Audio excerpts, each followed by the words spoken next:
السلام عليكم ورحمة الله وبركاته. طلاب تالتة إعدادي، بالنجاح ليكم والتوفيق إن شاء الله. وتابعوا معايا الخطوات وتابعوا معايا الفيديوهات عشان تقدروا إن انتوا ربنا يكرمكم وتجيبوا درجات كويسة إن شاء الله. أول سؤال بيقول لي أكمل العبارات الآتية. عندما يقطع الجسم مسافات متساوية في أزمنة متساوية، احنا عارفين لما بيقطع مسافات متساوية في أزمنة متساوية يبقى بتكون سرعة منتظمة. لكن لما يجي يقول لي مسافات غير متساوية في أزمنة متساوية أو العكس صحيح، يبقى بيقطع مسافات بسرعة غير منتظمة.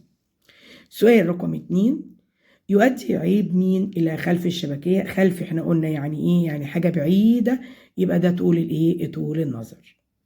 سؤال رقم 3، إذا تحركت سيارتين في عكس الاتجاه. طيب أنا قبل كده في الامتحانات اللي فاتت أنا قلت لكم وفهمتكم إن إزاي نقدر إن احنا نعمل في عكس وفي نفس.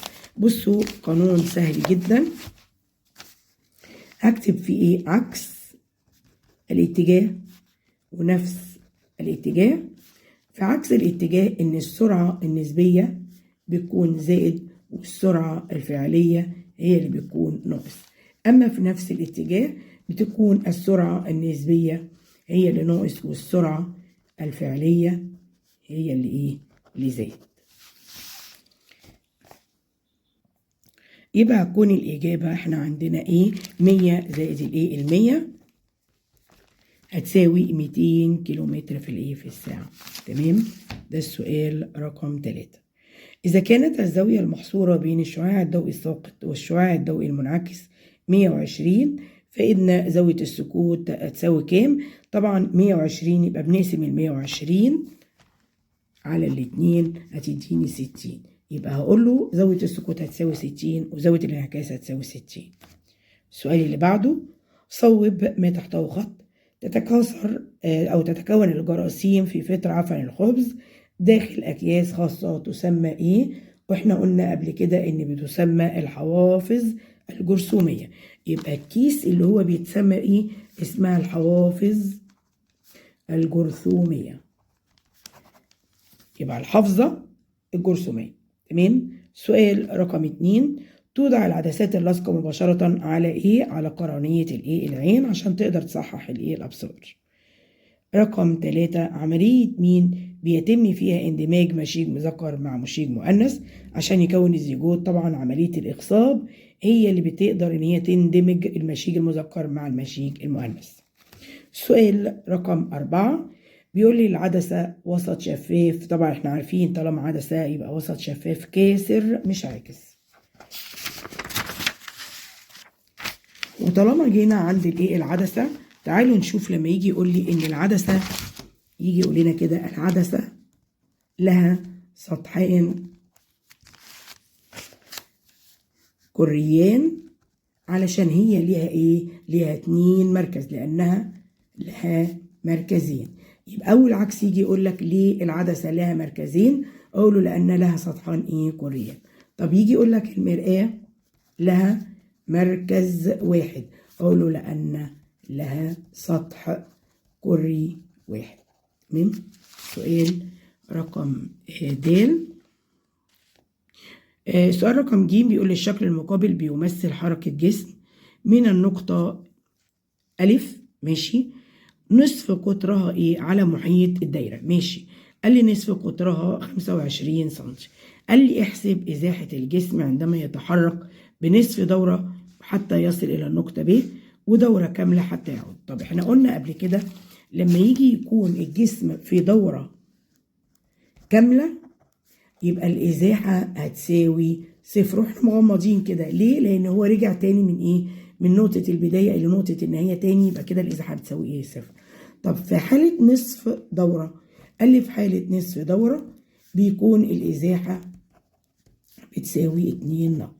طب في حالة لما يجي يقول لي مثلا ربع دورة، ربع دورة يبقى بحطها تحت تحت الجذر. تمام. ده كده لما يجي يقول لي المسائل دي بتبقى سهلة جدا مش صعبة. طب هنا قال لي عايز دلوقتي نصف دورة، اقول له عندي طالما نصف دورة يبقى اقول له 2 نق، يعني 2 في 25 بتساوي 50 سنتيمتر. دي كده الإجابة رقم 1.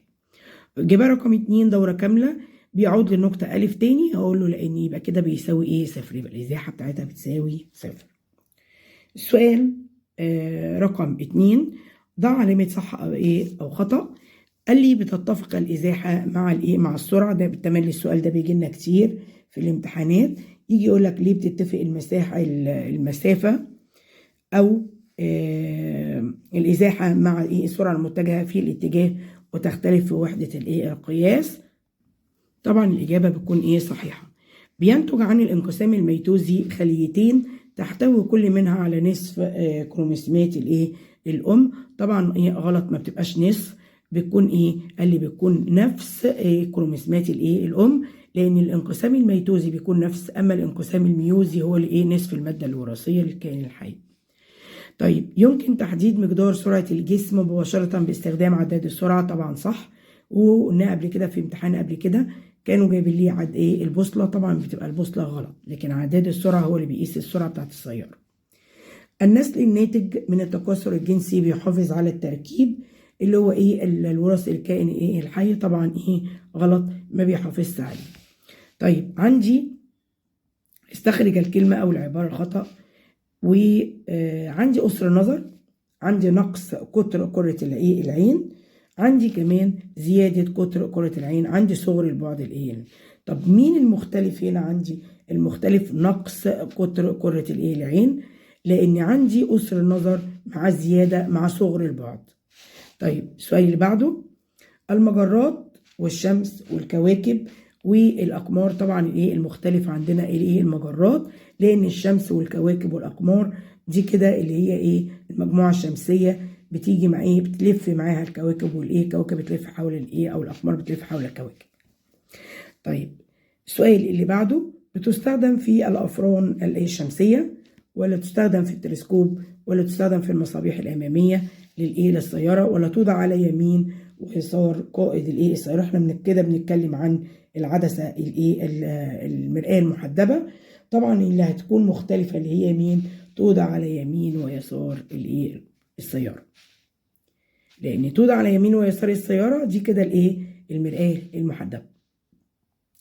4 نظرية السديم والنجم العابر والانفجار الإيه؟ العظيم، والنظرية الإيه؟ الحديثة.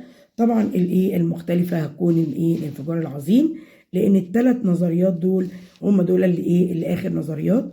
نظرية السديم للعالم لابلاس، أما نظرية النجم العابر اللي هو تشامبرلين ومولتن، أما النظرية الحديثة اللي هو فريد وير. السؤال اللي بعده مسألة المسائل. تعالوا نحل بقى مع بعض المسألة.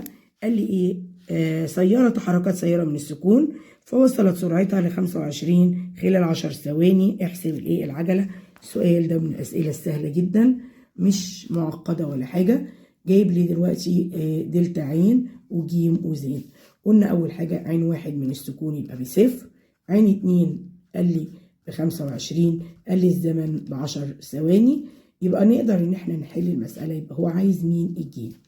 أخبي الجيم زي ما متعودين، هنخبي الإيه؟ الجيم. يبقى أقول له جيم بتساوي عين 2 ناقص عين 1 على الإيه؟ على الزين.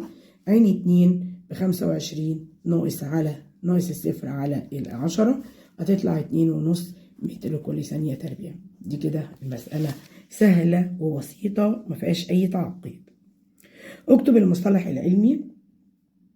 جالي دلوقتي وقال لي اللي هي ايه؟ قدرة بعض الحيوانات على تعويض الأجزاء المفقودة. ده التجدد، بيعيد تاني زي مين؟ نجم البحر. سؤال رقم 2، سرعة جسم متحرك بالنسبة لمراقب ثابت أو متحرك. دي كده السرعة الايه؟ النسبية. رقم 3، مرض خطير بينتج عن الانقسام المستمر لبعض الايه؟ الخلايا وهو بيكون غير ايه؟ طبيعي. ده طبعا مرض السرطان، وربنا يشفي كل مريض يا رب. تغير موضع جسم بالنسبة لموضع جسم ايه؟ آخر بمرور الزمن. جسم يتحرك يبقى ده يعتبر ايه؟ دي الحركة.